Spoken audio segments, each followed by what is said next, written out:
Olá, bom dia. O A Notícia de Frente desta quarta-feira, dia 15 de julho, está no ar. Seja bem-vindo. O programa está recheado de informação. Agora são 6 horas em ponto, 22 graus, mas a sensação é de 35, viu, gente? Porque tá quente. Tá quente logo de manhã cedo. Hoje vai ser 36. 36, eita. Bom dia, Paulo. No termômetro, né? É, no termômetro. Bom dia, Paulo. Bom dia, Nayara. Que seja um dia quente, mas um dia saudável e feliz para todos nós. Bom dia, Lúcio. Bom dia, Nayara. Bom dia, Paulo. E bom dia a você que nos honra com a sua companhia. Olha, antes da gente atualizar aí os números da Covid-19 e também trazer mais informações dos infectados aqui de coronavírus, eu quero trazer uma excelente notícia que já está no GD, no portal Gazeta Digital, e também a gente recebeu ontem, que é do Alexandre Mota, que não está mais entubado, viu, gente? Ele já acordou, viu a esposa, conversou com a esposa e já está bem melhor, já consegue respirar sozinho. Então, assim, as orações surtiram muito efeito e que a gente continue orando para que logo ele esteja em casa com a família dele e depois, gradativamente, né, gradualmente vem aqui também para o convívio dos colegas de trabalho. Que bom, a gente ficou muito feliz com essa notícia que foi dada via Instagram pela esposa dele, a Séfora Mota. Que bom, hein? Que bom, notícia excelente. E aí, a medicação mais eficaz que existe são as orações. E valeu muito as orações de todos nós, né? E que a gente continue orando, porque tem outras pessoas, tantas precisando, e vai dar tudo certo. E a gente continua em oração, Lúcio, por outros amigos também que estão em recuperação. E eu peço aqui em especial ao nosso amigo Odílio Martins, que ele se recupere logo e volte aqui para o convívio dos colegas e da família também. Amém. Isso aí. Olha, antes de chamar o Bruno, que vai atualizar o... Não, vamos logo com o Bruno, então, porque falando de Covid, né, a gente vai então ao vivo com o repórter Bruno Pinheiro. O Bruno que vai atualizar os casos de coronavírus em Mato Grosso e também trazer informações do presidente da Assembleia Legislativa, Eduardo Botelho, e do presidente do TCE, Guilherme Maluf, ambos que testaram positivo para o novo coronavírus. Não é isso, Bruno Pinheiro? Bom dia. Exatamente, Nayara, muito bom dia, ótima quarta-feira. Eduardo Botelho, logo que ele sentiu alguns sintomas, realizou o exame, mas foi confirmado não reagente, ou seja, o exame, o resultado não reagiu ao novo coronavírus. Mas no início da semana, Eduardo Botelho amanheceu com muita indisposição, amanheceu com os sintomas e aí ele decidiu recorrer à medicina no estado de São Paulo, na capital de São Paulo, e lá ele está internado. Não está na UTI, não foi entubado, como saiu algumas informações, mas é os sintomas do novo coronavírus e foi diagnosticado também com a Covid-19. O que vale ressaltar que aqui na Assembleia Legislativa, logo do início, houve um surto onde vários servidores, assessores e também vários deputados acabaram sendo contaminados. Alguns já foram recuperados e aqui na Assembleia já houve várias higienizações, várias manutenções. Agora, essa última sessão que estava agendada acabou sendo cancelada e deve ser remarcada. Um outro deputado e também conselheiro é o Guilherme Maluf, também foi diagnosticado no início da semana. Logo ontem acabou saindo o resultado que confirmou que ele também está contaminado com a Covid-19. Segundo uma fonte ligada ao então conselheiro Guilherme Maluf, ele estava ele de manhã cedo, acabou sentindo esses sintomas do novo coronavírus e também está no estado de São Paulo recorrendo à medicina. Eu só vou ressaltar que o então deputado Eduardo Botelho é um defensor aqui, Nayara, Lúcio, na Assembleia sobre esse kit medicamento. Ele mesmo esteve em uma reunião com o governador Mauro Mendes solicitando a autorização de que fosse disponibilizado esses medicamentos, que é logo no início, quando começa a sentir os sintomas do novo coronavírus, que fosse disponibilizado esses medicamentos que foram recomendados aí em relação ao novo coronavírus. Então, nós aguardamos a recuperação dos 2 deputados, Eduardo Botelho e também do conselheiro Guilherme Maluf, que ambos estão no estado de São Paulo, recorrendo aí e logo logo estarão de volta. Nayara? Obrigada, Bruno, pelas suas informações. E o deputado Eduardo Botelho, né, ele chegou até a fazer uma brincadeira, porque ele mesmo confessou, né, que subestimou, né, o risco aí da Covid, né. Aí ele até brincou, né, falou, olha, disse que ligou para o médico dele, que estava com febre, com calafrio, falou, olha, ou o seguinte, é o espírito de alguma mulher que veio me visitar, ou então é a doença. Era o coronavírus. Pois é, e só para a gente trazer aqui então os números do novo coronavírus, vamos colocar a arte aqui, que daqui a pouco tem esse áudio do presidente, mas não tem essa parte, viu, Lu? Não tem essa parte, a gente teve que dar uma tesourada porque estava muito comprido. Olha, censurar essa parte, não. Quase 30 mil casos confirmados do novo coronavírus aqui em Mato Grosso, 936 seguem internados, vamos ver aqui outra tela, mais fácil aqui para mim. Obrigada, Wilson. O Coité falou aqui para mim. 932. 932. Não estava enxergando a outra, Paulo, estava longe demais. Não é que a letra está pequena. 1.157 mortes, infelizmente, a gente tem que noticiar também as mortes. Mas a gente volta a falar da taxa de leitos. O Lúcio está aqui me dando óculos, viu, gente? Por isso que eu ri. Taxa de leitos disponíveis de UTI, 19 leitos, e tem aí uma taxa de ocupação de 93,1%. Aí a gente percebe, 11, né? Ontem 28. Eram 28, né? 28. Não, a procura é enorme, né, Paulo? Olha só, a gente tem chega... muito pedido judicializado também. A gente chega quase à marca dos 30 mil casos aqui no estado de Mato Grosso. É muita gente. Ali bem preocupante, né, é o de óbitos. Ali é o seguinte, no balanço de ontem, né, são 1.157. Comparando com o dia anterior, nesse resultado... Era 1.105, né? Era 1.105, ou seja, foram 52 mortes em 24 horas. Infelizmente.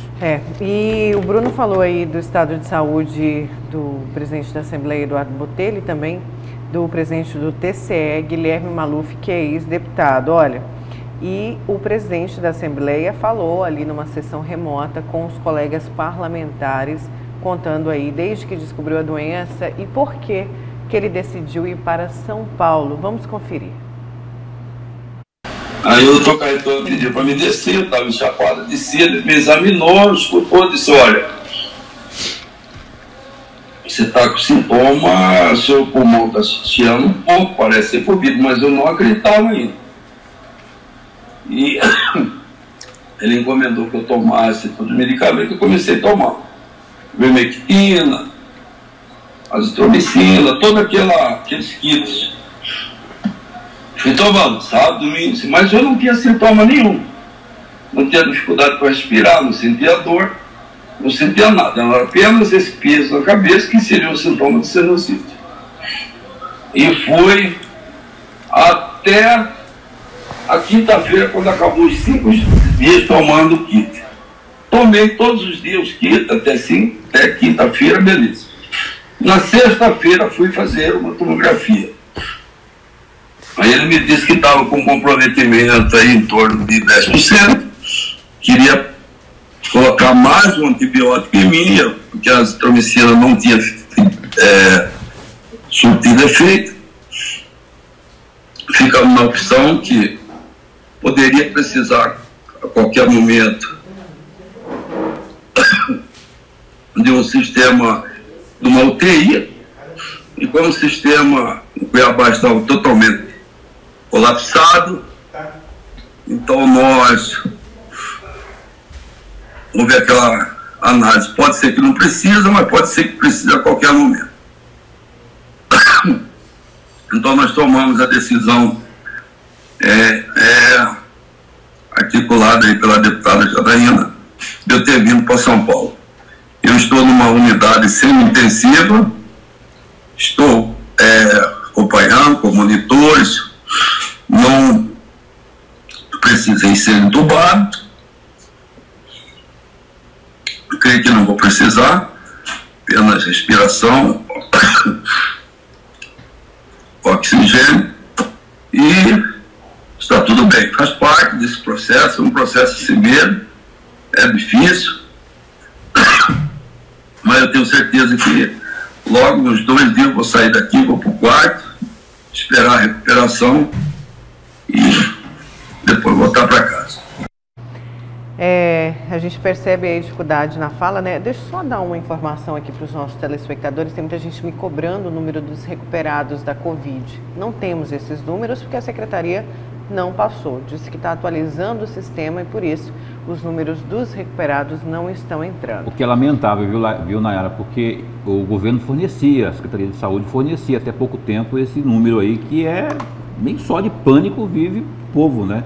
Tem que ter uma luzinha, e essa era uma luzinha. Poxa, pelo menos tem muita gente sendo recuperada. Vamos aos destaques. Lúcio, qual que vai ser o seu? A gente acabou de ver aqui a fala do deputado Eduardo Botelho e o meu destaque tem a ver com ele, né?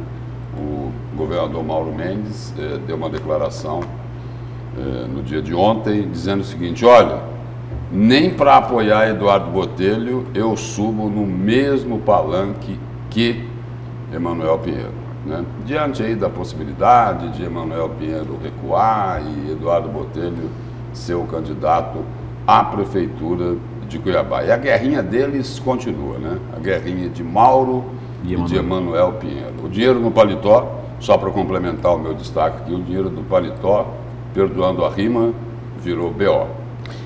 Pois e o BO foi registrado por Emanuel Pinheiro. E contra quem?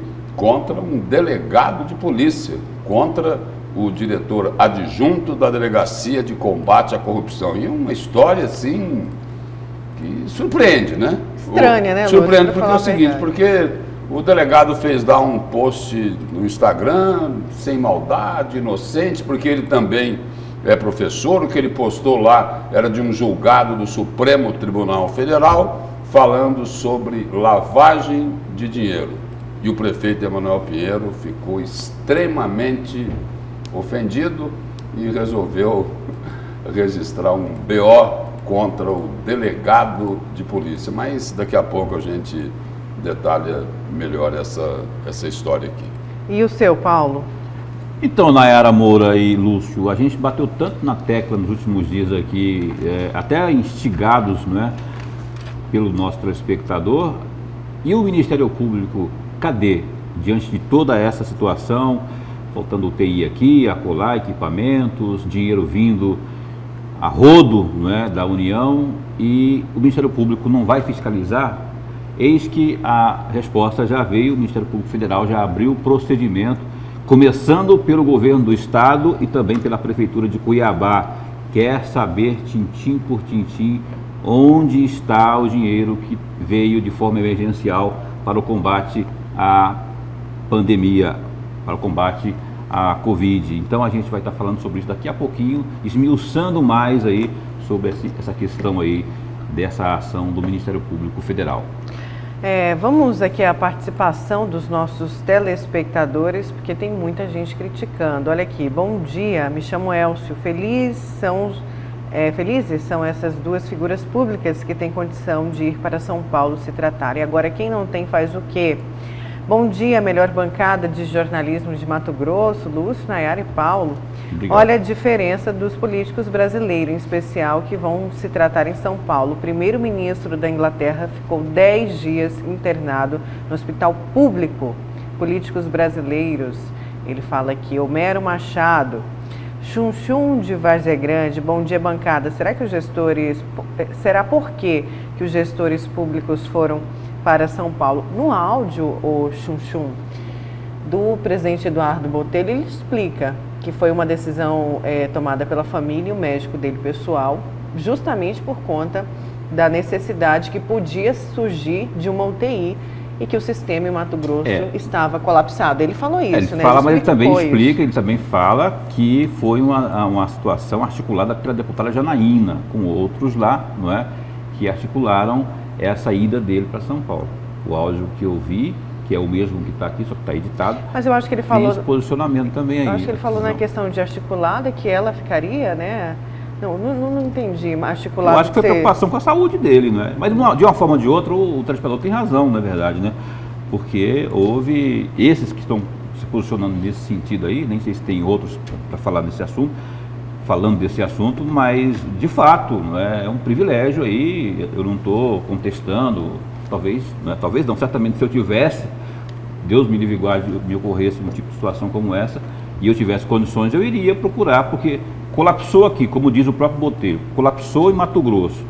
O cara precisa sobreviver, ele sabe que ele tem que procurar onde tem oxigênio. E aonde que tem oxigênio? Aonde o bolso achar, né? No caso dele foi lá no Sírio-Libanês. Né? Agora, o cidadão comum, eu, você, não é? A gente não tem essa condição aí, mas graças a Deus temos saúde aí para dar e vender e não precisar de uma situação como essa. Mas é preciso fazer justiça nessa história aí. Não é de hoje. Não é de hoje que isso acontece. Não, sim. Quem possui condições financeiras, quando tem algum problema mais sério, vai embora. Olha... Vai embora. Não. O que mostra o seguinte, o que mostra que o sistema público de saúde, a exemplo do resto do país, aqui em Mato Grosso, também não funciona. Tem um ditado, Paulo, antigo, né, que dizia o seguinte... a crítica aqui não vale para ninguém, é só para ilustrar a história. Tem um ditado antigo, uma expressão antiga aqui que dizia o seguinte: olha, sabe qual o melhor tratamento quando você tiver um problema grave de saúde? É o doutor Boing. Vou pegar o avião e tchum. Isso. E só um detalhe pra curioso. Quem tem condições, porque eu ficaria aqui na fila. Eu acho que meus amigos, a não ser que eu vendesse uma gravata, leiloasse uma gravata do tem uma adaptação nesse ditado, né? O melhor tratamento talvez não seja o doutor Boing, talvez seja o doutor Jatinho particular. Eu não tenho jatinho, não é? E então teria que enfrentar a doutora fila do SUS. O detalhe que eu queria só registrar... porque hoje é bom a gente registrar que a fila é para todos, né? Porque não tem no público e nem no particular. Só para todos, exceto aqueles que têm a força da grana que ergue e destrói coisas belas, como diria já o famoso Caetano Veloso. E só tem um detalhe que eu queria registrar aqui, que o Guilherme Maluf é dono de hospital, né? Aliás, do principal hospital do estado de Mato Grosso. Bom, mas como disse o Lúcio, isso não acontece agora, durante a pandemia. Quem tem condições sempre se trata fora, a grande maioria, pelo menos. Olha, e ao retornar à Assembleia Legislativa, depois de ter deixado o cargo na Secretaria de Cultura, Esporte e Lazer de Mato Grosso, uma das pautas polêmicas que vai participar será a segunda votação da reforma da Previdência, que pode acontecer na próxima semana. A gente eu conversei ontem com agora deputado estadual Allan Kardec. Vamos conferir. O Fórum Sindical, a categoria chegou a acusar alguns parlamentares, colegas seus, de traição, porque não votaram pelo funcionalismo público. O senhor acredita realmente que houve traição e o senhor já tem sido cobrado para não trair a categoria, deputado? Nayara, eu estou sendo muito cobrado desde a primeira votação com relação a essa reforma da Previdência. E alguns colegas que são ligados à segurança pública, às forças de segurança, conseguiram grandes avanços para as categorias, né? Como o deputado João Batista e o deputado Claudinei. Porém, o deputado Eliseu ficou junto, ficou firme com todos os servidores públicos. Eu penso que agora, nesta segunda votação, todos os deputados que são oriundos do serviço público devem estar juntos para a aprovação de duas emendas que foram homologadas aí na discussão com o Fórum Sindical.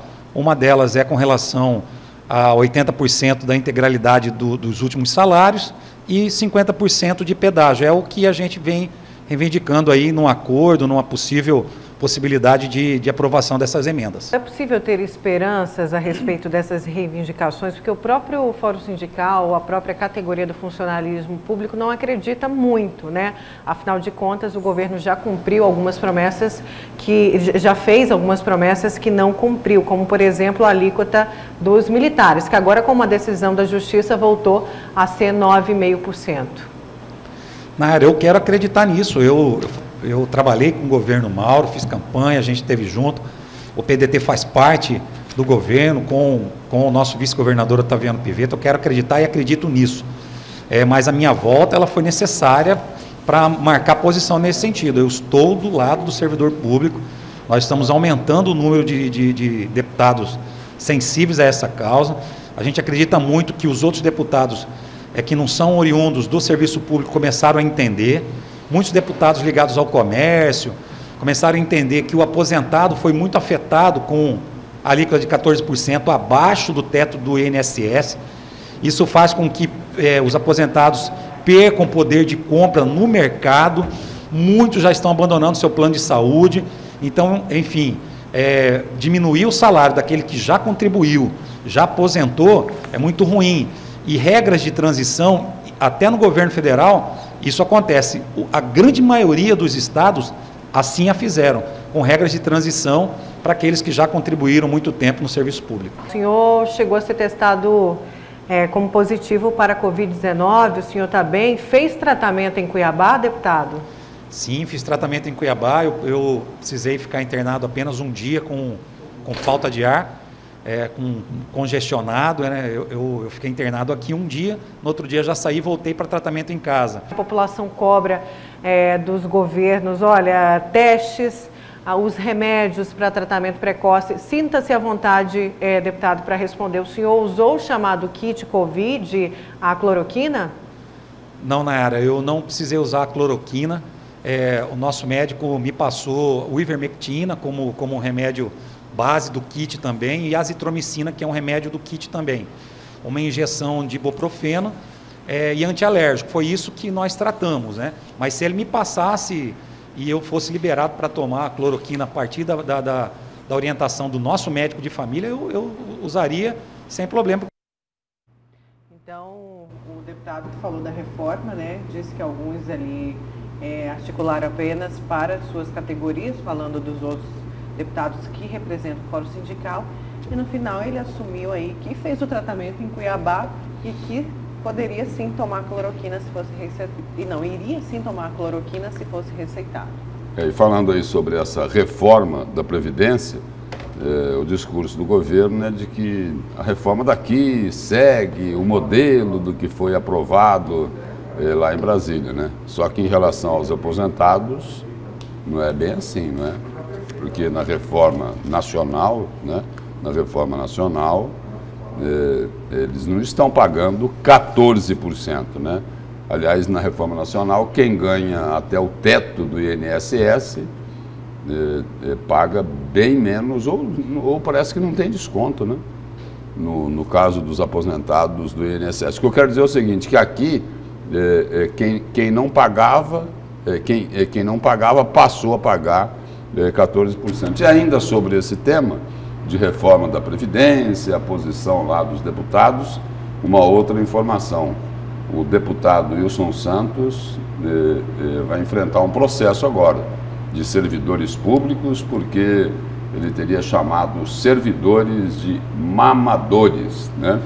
E aí a ação aí é do Sindicato dos Profissionais da Área Instrumental do governo, que entrou com pedido de indenização por danos morais. E aí a informação, a decisão para entrar com essa ação foi porque existe uma informação de que numa reunião lá para tratar da reforma da Previdência, o Wilson Santos teria dito, olha só, que a falta de UTIs em Mato Grosso teria relação com a aposentadoria de trabalhadores, chamando-os de mamadores do Estado. E na ocasião aí, o próprio sindicato informou que irá exigir, junto à Assembleia Legislativa de Mato Grosso, uma cópia das imagens para comprovar o suposto comentário do parlamentar. E aí o seguinte, aí o sindicato lá diz que não existem outras maneiras de definir a fala do deputado Wilson Santos do que asquerosa, repugnante e odiosa. É a definição do sindicato aí sobre esse termo aí, mamadores, que teria sido usado pelo deputado Wilson Santos para se referir aos servidores públicos aqui do Estado. Não é a primeira vez, né, que o Wilson tem um problema sério com o funcionalismo. Lá no governo Pedro Taques, quando ele era líder do governo Pedro Taques, ele também teve um enfrentamento forte aí com os servidores públicos. Lembrando que ele é professor. Certo, vamos voltar aqui ao WhatsApp rapidinho, pessoal aí. Nayara, posso fazer um registro aqui, claro, já que você está falando aí de WhatsApp? Eu, como não tenho compromisso com o erro, eu recebi aqui uma mensagem aqui, por acaso eu olhei aqui o meu WhatsApp, né, dizendo assim, ó, o hospital lá não é mais do grupo da família do Maluf, né? Eu falei aqui há pouco, detalhe, o Maluf é dono de hospital, é um hospital particular aqui da capital. E aí eu vi realmente essa notícia aí. Eu honestamente não tenho, e se for verdade, então eu me retrato aqui. Mas de todo modo, a minha observação continua, afinal de contas, se não é dono, mas tem uma relação muito próxima, né, lá com o hospital do qual ele teria sido dono por muitos anos aí. Só para fazer esse registro aí, que o Maluf pode não ser mais dono do hospital particular que eu me referi. Vamos aqui ao WhatsApp, participação dos nossos telespectadores, ainda muitas críticas aí ao deputado e ao presidente do TCE. O SUS só irá melhorar quando todos os agentes públicos, políticos, governadores, ministros e outros forem impedidos de terem plano de saúde e serem obrigados a fazerem tratamento pelo SUS. Mais uma participação. Bom dia. Tem deputado para a classe de servidores públicos? Será que tem deputado para a classe do povo? Comentem, é o Edson falando disso. Então, também porque a gente falou aí que tem os deputados que representam a classe do funcionalismo. Antes do intervalo, quero trazer aqui, vou pedir a ajuda do Wilson Coité para a gente mostrar daqui a pouquinho a capa do jornal. Vamos lá então com a capa do jornal A Gazeta de hoje, ó. A capa é: adolescente revela que a arma não pertence ao pai. Esse caso aqui, que chocou o Brasil inteiro, é destaque em todos os telejornais a nível nacional, claro que também aos nossos aqui, e é capa do jornal A Gazeta de hoje, que circula em todo o estado esse caso. Essa tragédia, na verdade, né? A morte de uma adolescente de 14 anos depois de um tiro acidental disparado pela melhor amiga, uma outra adolescente também de 14 anos. Deixa eu só trazer aqui detalhes, um pedacinho da matéria, que em depoimento que durou 6 horas ontem, terça-feira, a adolescente de 14 anos acusada de cometer homicídio culposo contra a amiga Isabelle Guimarães Ramos, da mesma idade, contou que a pistola 380 atingiu a garota era do pai do namorado, que também é atirador esportivo e tem 16 anos.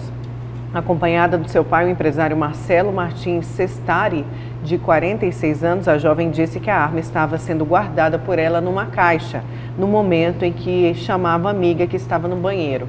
A pistola havia caído e quando ela guardava novamente, ocorreu o disparo acidental. E segundo o instrutor de tiro deles, tanto dessa adolescente que disparou, quanto do namorado, que é campeão sul-americano de tiro na categoria dele, foi no ano passado, ele disse que eles tinham voltado aí, Lúcio e Paulo, do clube de tiro, foram para a casa da jovem, né, que é a filha do Marcelo Sestari, e que lá eles já estava colega esperando para fazer aí um bolo, e que ao guardar, essa mesma história no depoimento, que quando eles foram guardar a arma, que não era do pai, era do pai do namorado, a arma caiu e acabou atingindo aí a cabeça da jovem Isabelle, que não resistiu e morreu na hora. E ontem ocorreu o velório e o enterro dessa jovem, claro, marcado por comoção.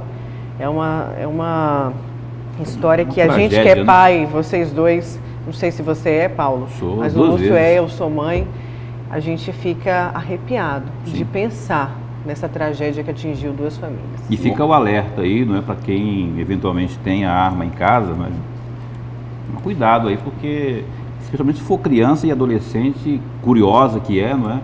Aí a gente tem que realmente tomar esses cuidados, redobrar os cuidados. E um fato que chamou a atenção é que ontem à tarde, foi divulgada a informação de que a mãe da jovem que foi morta, por intermédio do advogado dela, ela está recorrendo à justiça para que aquela fiança que foi paga aí pelo Marcelo Sestari, foi paga, né? pelo Marcelo Sestari, o pai da adolescente que matou de forma acidental, né? Pelo menos é o que foi divulgado até aqui, não é isso? De que foi uma morte acidental. A mãe da jovem que foi morta está querendo que a fiança paga pelo pai de R$1.000, a justiça determine que esta fiança seja de R$1 milhão. E a argumentação é de que não foi apenas e tão somente uma arma ilegal, sem registro, né, que foi encontrada em poder de alguém, né? O caso aí, segundo esta ação aí da mãe da jovem que foi morta, é de uma arma ilegal, né, que acabou resultando na morte de uma adolescente de 14 anos. E aí a mãe da jovem que foi morta relata o seguinte, né? Relata o poder econômico do pai da jovem que, de forma acidental, matou a amiga, né? Fala do poder econômico, né? De uma mansão no melhor condomínio de Cuiabá, né? Fala de um veículo Lamborghini que está lá na garagem, lindo veículo por sinal, né? Fala lá que ele é sócio de uma empresa com capital social superior a 10 milhões e ela coloca o seguinte, da gravidade do que aconteceu para pedir o aumento dessa fiança para R$1 milhão, justificando lá nessa ação de que o delegado que arbitrou essa fiança, né, que é a menor fiança que existe, que é de um salário mínimo, né, não levou em conta o poder econômico, né, da família, né, da jovem que matou a amiga, não é isso? E não levou em conta a gravidade da situação, né, que resultou numa morte, né, na morte de uma adolescente. Isso mesmo. E claro que você confere toda a cobertura desse caso, dessa tragédia aqui nos nossos telejornais. Vamos para o intervalo, então daqui a pouco a gente continua com a Notícia de Frente.